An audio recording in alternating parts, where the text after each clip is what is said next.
What's going on, everybody? Welcome back. FantasyTeamAdvisor.com, bringing home the bacon NFL DFS video for week 2. I wanted to do something a little bit different than last week's video just to see if you guys like it.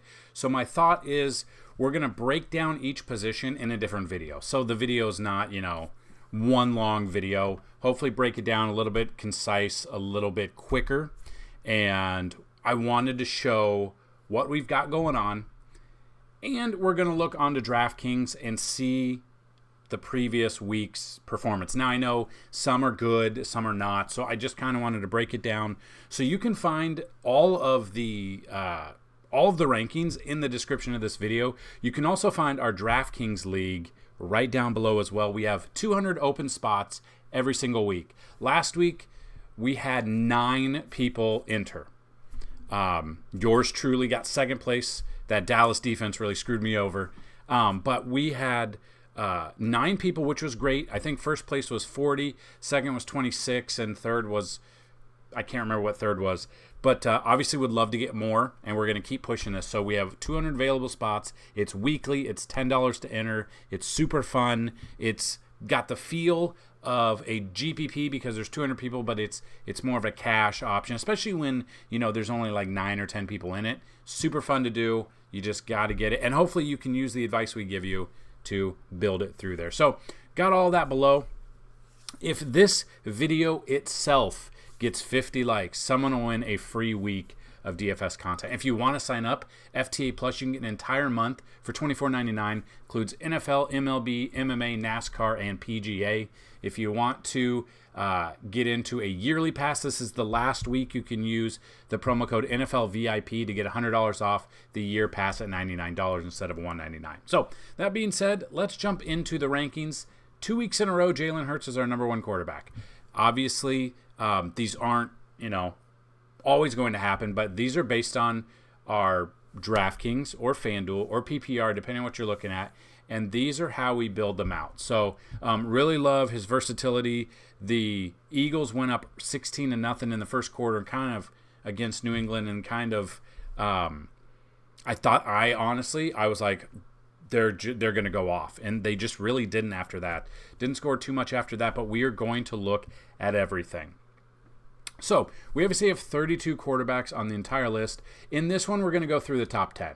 So I don't want these videos to be super long, but I want them to be informative as I can be. So that being said, you can find them all down below, but we're going to go over the top 10 in this right now. Now, a lot of things will change. So depending on when you watch this video, these are made, this is Wednesday. So Wednesdays, our rankings, initial rankings come out. Thursday happens, Friday happens, walkthrough on Saturday happens. People get injured during practice. We saw Travis Kelce last week, or someone gets hurt during some practice, then they're questionable.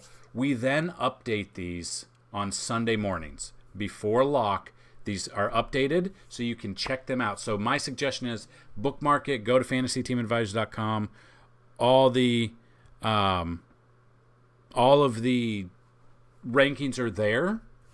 Check them on Wednesdays when they launch, and then check them on Sunday mornings to kind of get a feel for what we're doing. So there's some you might agree with, there's some you might not agree with. That's okay. That's what makes DFS and fantasy football so fun. Not everyone is going to feel the same about things. So that's what I wanted to bring you. Let's check it out. So the number 1 quarterback again this week, I love Jalen Hurts here against Minnesota.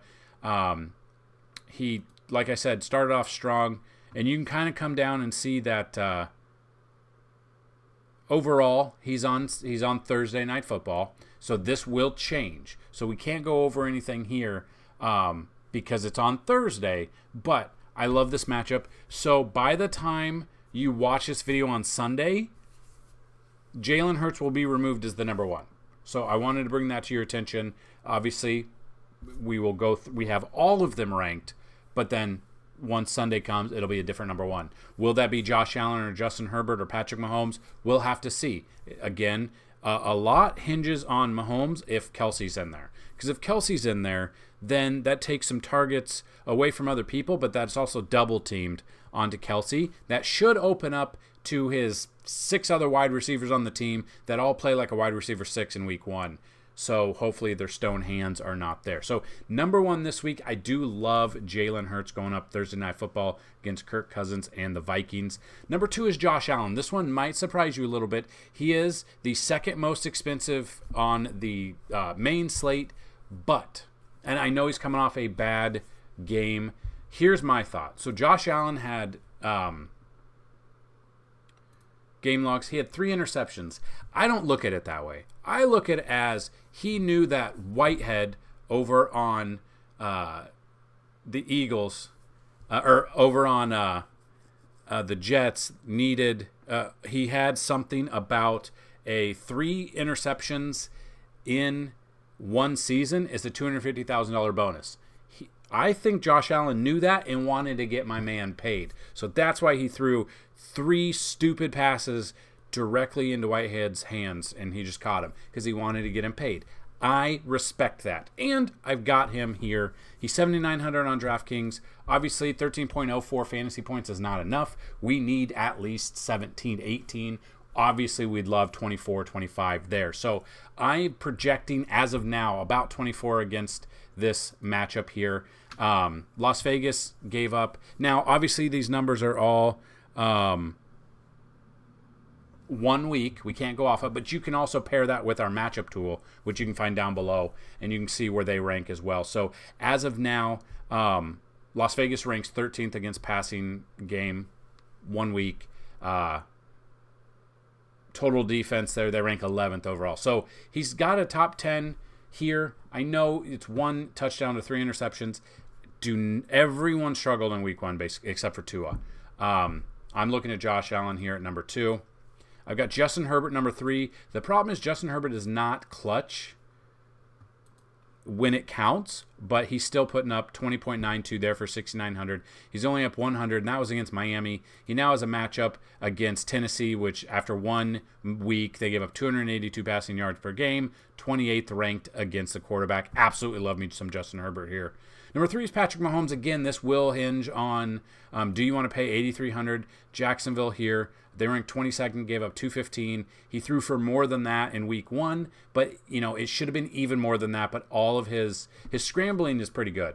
He had 1 interception. He had 2 touchdowns. Should have had probably 275, 280 yards on the day, if or more, had any of his wide receivers been able to catch the ball. So if he can dump off passes to his running backs, depending on who it is, he could be in store for a good game. Averaging 20.5, obviously, through 1. I like him more if Kelsey is in, though.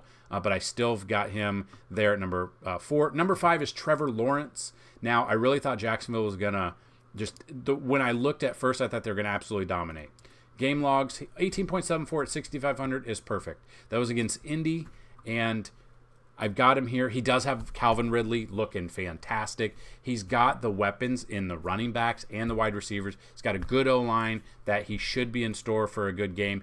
Going up against Kansas City that just got torched by Jared Goff. I do believe Trevor Lawrence is better than Jared Goff, and I like Trevor Lawrence's options to throw to a little bit more than I did Jared Goff, and I loved Jared Goff last week. So we were all over Jared Goff, but we have a good matchup here. He threw for 241 yards there, 2 touchdowns, 1 interception. 27th ranked defense against the pass. Go here with Trevor Lawrence at number 5. Number 6 is Lamar Jackson.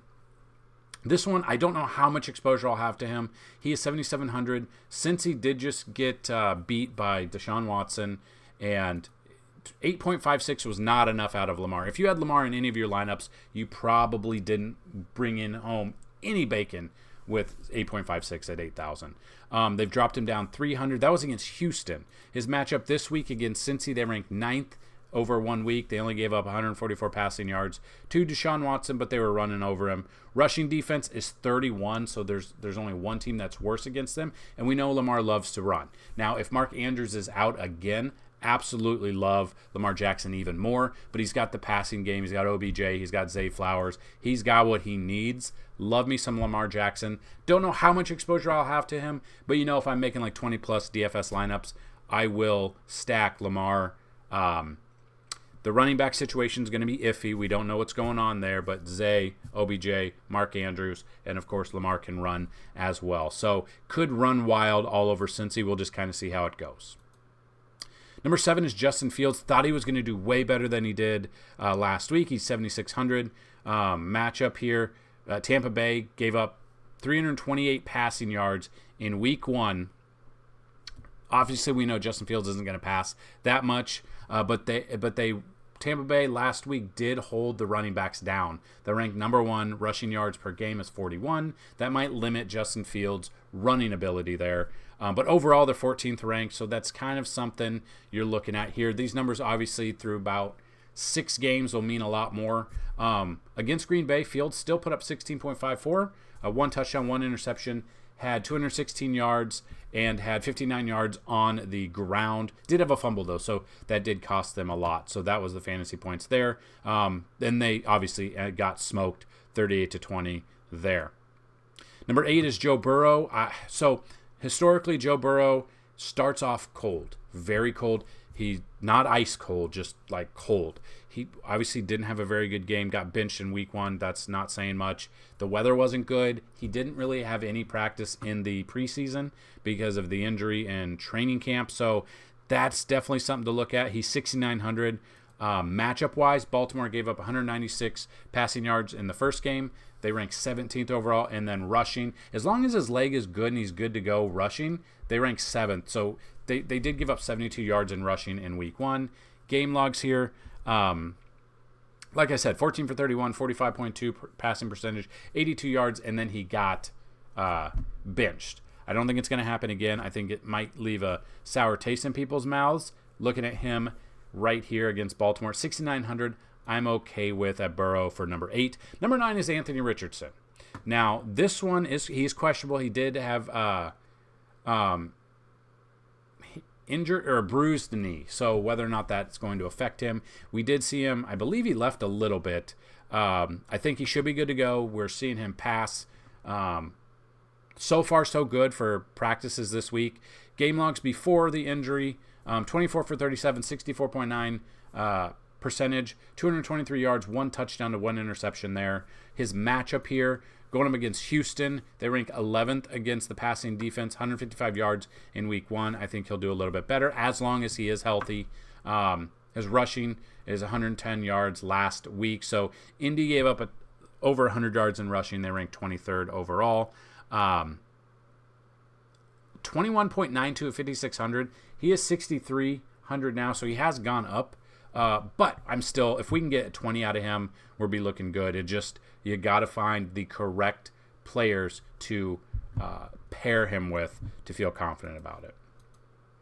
And then number 10 is Tua. Now, this might be a little surprising, but, I mean, if you look at this, Tua is right here. Actually, no, he's not, is he? Because are they on Monday Night Football?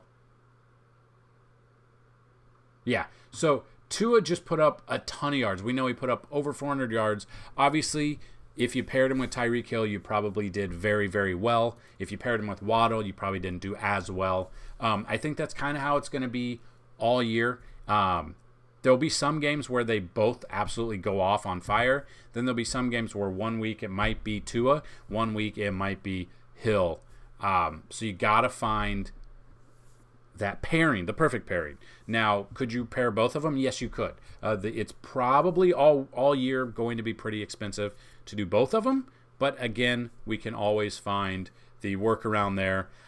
Not really looking at the running backs as much with them, but we know as long as Tua, stays healthy, doesn't get another concussion, stays upright, should be good to go. He's passing. His arm the other day was amazing, 450 plus yards.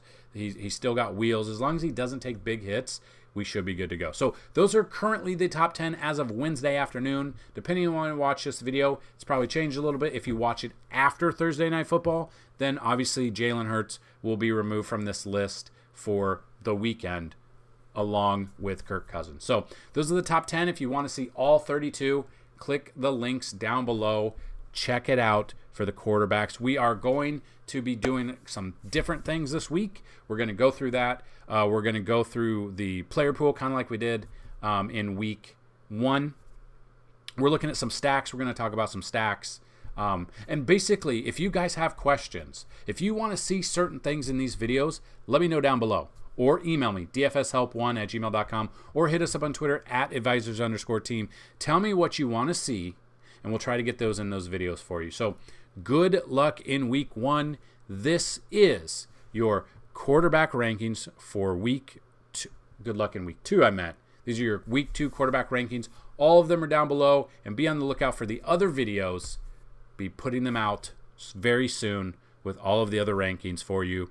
Good luck, and bring home some bacon with some quarterbacks this week. Peace!